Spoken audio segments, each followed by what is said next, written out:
everybody, welcome back to the Claremont Classic Garage. Today we got to do a few little repair jobs on the old Dodge Caliber here. First thing we have to do is repair a big exhaust leak. You can see here on this thing, all the black around there, it's failed, it's leaking. You should hear it. The thing sounds like a race car. It doesn't go like a race car, but it sounds like one. This is not a factory deal. This is something that I did a few years ago, and it didn't really accomplish anything. We'll go topside and I'll show you what I was doing. This is the catalytic converter from one of these things, and you can see here, this is the flex joint up here. This big casting with steel wool packed in between, and that's what allows the engine to rock back and forth. Problem is, because this car's a stick shift, it rocks back and forth a lot more than one with an automatic, and these will over time fail and blow out, and that's what happened to ours. So what I did was, lucky this is the same part as a Neon, this part. I didn't want to pay $1,200 for a new catalytic converter, so I just sawed this off, welded on one from a Neon, and I said, to make sure it never happens again, I welded this solid around here, and I cut the pipe down here and put that flexible thing in. Well, here we are a few years later. The flexible thing is blown out. The welding I did around here, because this is just thin sheet metal, the weld broke, but this is still good. It's not blown out, because remember, we replaced it. So what I'm going to do now, I'm going to cut that flex thing out, and we're just going to put a solid piece of pipe in there. What I've got, I went to the boneyard. They cut the catalytic converters off in the boneyard. So you can see here, right? There's what we've got. So I'm going to go underneath the car. This joint on our car actually comes apart. So I'm going to take this off, and then I'll cut this where it needs to be, and we'll put a band clamp around it, and that should solve our problem. All right, there's all the flex pipe gone.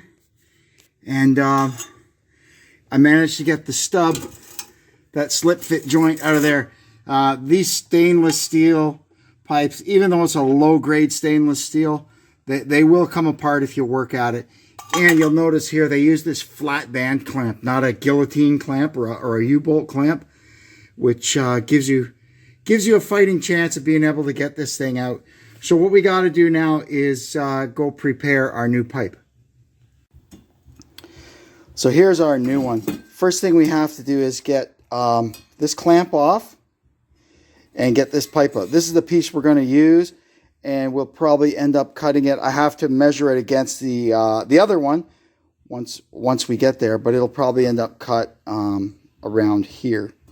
We'll see.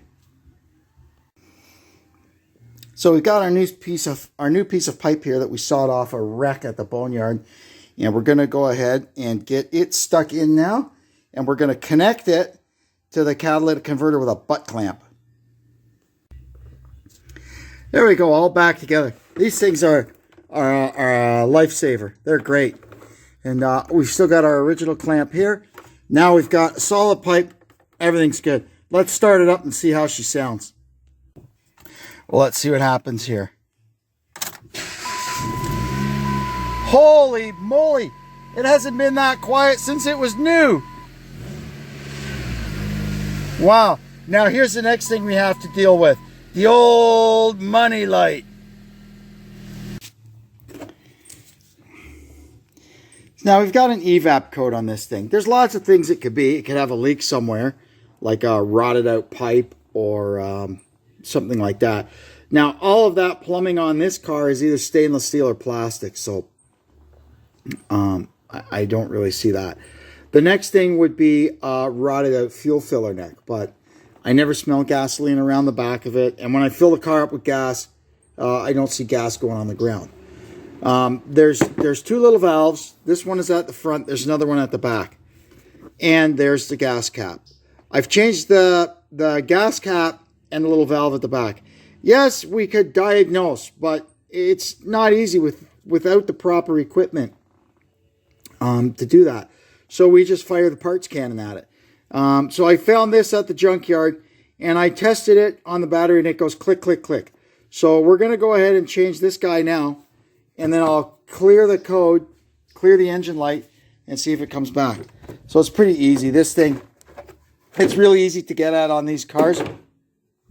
It's right here under the airbox. So you literally undo this plug, take off that clamp, pull this hose off, and the airbox just pops out. And what do you know? The one I got from the junkyard is completely different. Huh. Well, let's go see if we've got one in the shed. There we go. That's the right one. Now we can put it across the battery here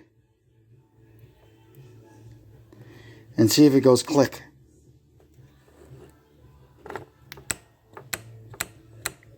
Sorry. There we go.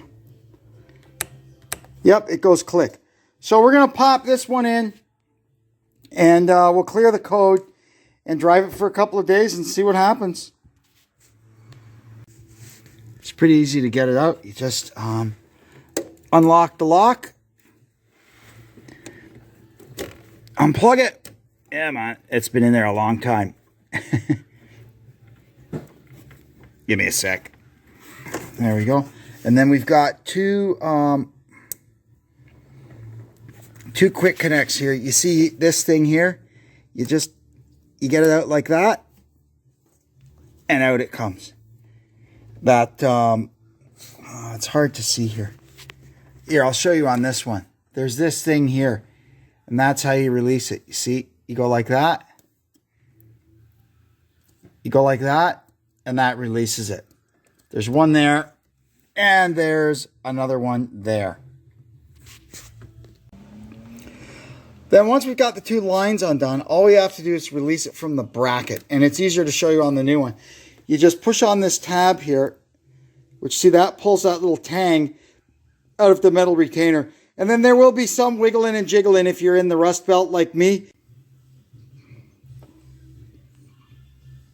That little solenoid does not want to come off that bracket for love nor money. So what I've done is I've hooked up the new the other solenoid, and I've just kind of zip tied it in situ, and we will see if this solves our problem. If the problem is the same, then we'll just go back to our original solenoid, and I'm going to have to figure out how to do some proper diagnosis on this. I think I may have some software now that might help. Some just crap in my laptop. Anyway, we're going to stick the airbox back in and put her back together, and we'll get the scanner, clear the code, and all we can do is drive it for a few days and see if the light comes back. So here you can see we've got P0456, which is a small leak present somewhere in the system. Let's go to Dodge Enhanced and see what we find there.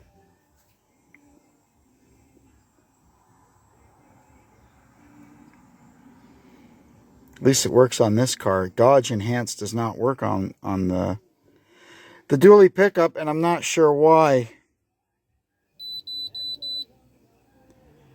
Yep, 456, Evap system small leak. So we're going to hit the big red button here.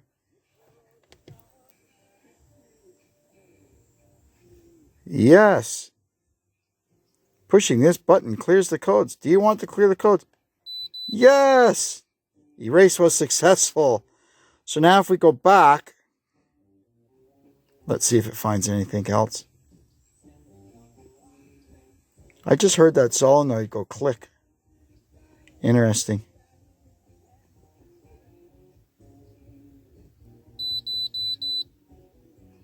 No enhanced DTCs. Okay. So now we can go back to global OBD2 and make sure there's nothing there. Nothing there, but now we've got to get all our ready monitors. We're going to have to put it through a couple of drive cycles and get those all to turn green. Now we'll fire it up and make sure the light's gone. Yep, light gone. Oh, I can't get over our revamped exhaust system. It's so nice.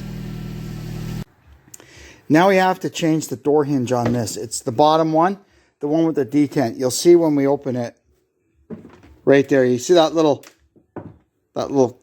creak and it jumps. So what's happening there is that little roller, it doesn't turn properly anymore. It's just wore out. And what happens eventually you open it and it goes past the end of this pawl here, and that's it. You've got a door stuck open 90 degrees from the car, and well, you're not going anywhere. So what I do is when it starts doing that, I just go to the boneyard, and lucky for us on these, the hinges on the back door are the exact same ones, and they're never worn out. So I just grab a bottom one from the left rear door, and we stick it here in the bottom of the left front. Well, for the life of me, I couldn't remember how I got this stupid bolt. So you know what? It's easy. It only takes a second. I just took the stupid door off. All you got to do is unplug it, and it comes right off. And they don't weigh much. They're easy to put back on. So that's what we've done. Now it's easy to change the hinge. When you put your new hinge on, you'll see the witness marks from the car that it was on before. That's a good place to start with your adjustment, because these cars were made by robots on a pretty tightly computer-controlled assembly line, and they should all be pretty close. So that's what we're going to do with this one.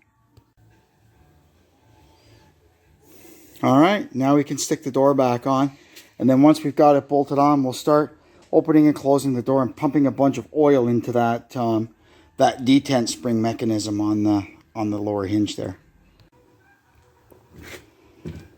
And there we go. This one's not great, but it's definitely a lot better than what was there. It was just, I had 3 of them, and this was the top one on the pile. But it'll do for now. It'll get us through, and then when it starts getting notchy, we'll throw another one in.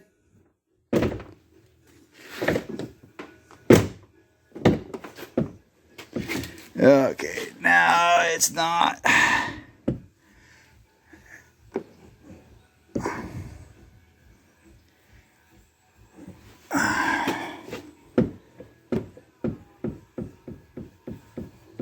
Now you can see here we got a problem with the striker. Let's see. Okay, the striker has to raise just slightly. Sometimes you can get away with just whacking it with a hammer. Let's try that. So we got to loosen these 2 torque screws and just tap this thing up ever so slightly. I can see a bit of a witness mark up there. It's been knocked. I've lowered it somewhere along the line, so we'll just kind of put it back up to where it used to be. There we go. Perfect. The gap here between these doors is a little tight, and it's a little large at the front here. If this was going to the Pebble Beach concourse, I think I'd maybe loosen those hinges and slide the door forward a 1/16 of an inch or so, but really, yeah, that's what I thought. Good enough. Another job done. Next thing we have to deal with on this thing is the cluster illumination. When we changed the cluster back, I guess back in the spring, it was working, but now it's crapped out. The electroluminescent transformer has bit the dust. So we've got a Amazon electroluminescent transformer. We're going to see if we could fix it this way by bypassing the one in the cluster and mounting this one externally. And failing that, I'm just going to go back. I'll switch the back plate of this cluster to my old one that was in here before with the nice funky blue LEDs in it. We've got a video about doing that from way back in the day. So anyhow, I'm not going to show you again for the umpteenth time how to take the dash out of this stupid car. But I'll get it out, and I'll be back when it's out. There we are. Got it out. Now we move to the bench. Here's our cluster. So the first thing we're going to do is take this back cover off, and that'll show us the circuit board and everything. I think it's a T15 Torx. We've got our little guy hooked up here. And then I did read a thing. I was scrounging around on the internet, and it said Don't use this one because it doesn't have enough power. So we're going to see here. I'll show you. It does work, but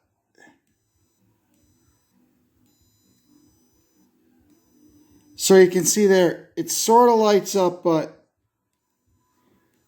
not a lot. And it's not that bad. So I'm going to put it back together with the one and we'll see what happens.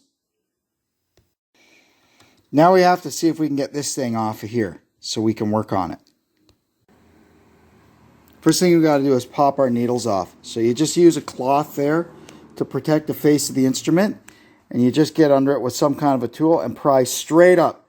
And they're just, you can see that one there. They're just pushed onto a little pin. They just pop straight up. Then we can lift off the board. And now I would like to desolder this thing from the board. So we basically break the circuit to whatever it happens to be hooked up to on the board.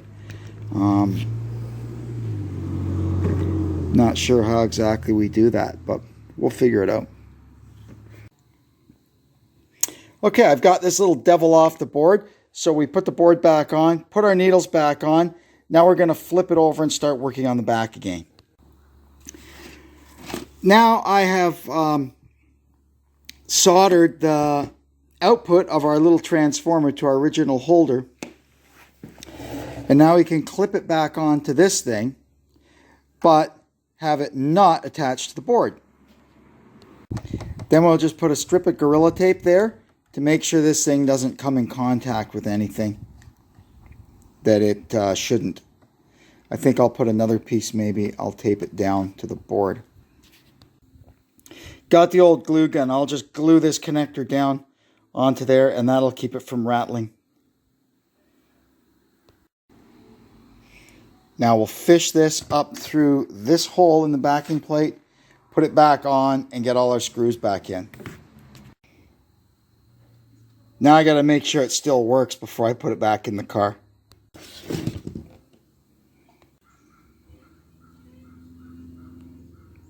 Yep, still works. Now we're going to go put it back in the car and we're going to see if we can find some little crevice to put this guy, so he's not rattling around in there all the time. Well, let's see what happens. Oh, you know what? It's not as bright as they used to be, but you know what?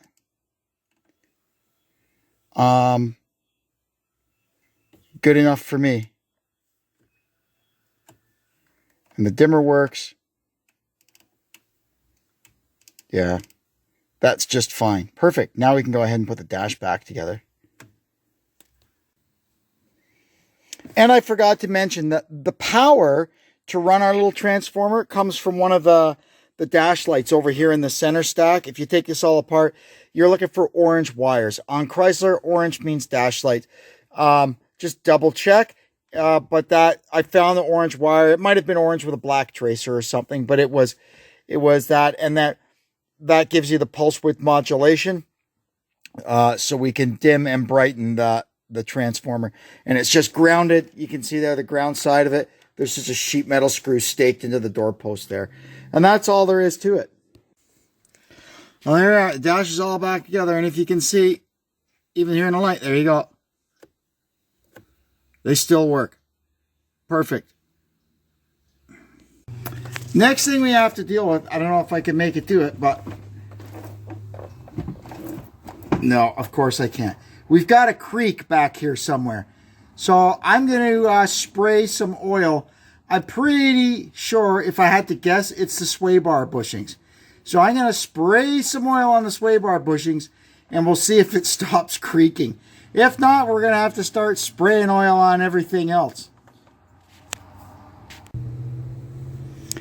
When I backed it out of the garage, the back end of it was still creaking and groaning like crazy, but I took it for a spin around out in the field there, and that bounces it around quite a bit, and I guess that worked all that oil into the sway bar bushing. It's quiet as a mouse now, so I guess we got that fixed.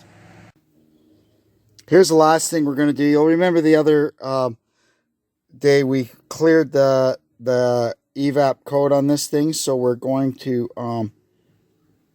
make sure. Okay, what still hasn't gone green yet? Evap. Uh-oh. So all our monitors are green except Evap. That's bad. That probably means the light's going to come back on soon. Anyway, all we can do is wait and see.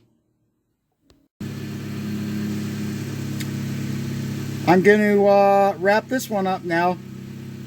We did a lot of work on this old car. It's getting into its golden years now, so it's well into its golden years. So it's in need of constant TLC, but as long as the body's still holding up on it and we feel we could keep fixing it for, you know, for reasonable amounts, like all these repairs we did today were cheap, right? We'll keep going and see how much longer we can get this old car to last. Anyway, that's it for now. I'm going to take off. I'd like to thank you for coming and checking out our little channel here. Hope you'll come back and see us again. And until then, this is Kevin saying so long from the Claremont Classic Garage.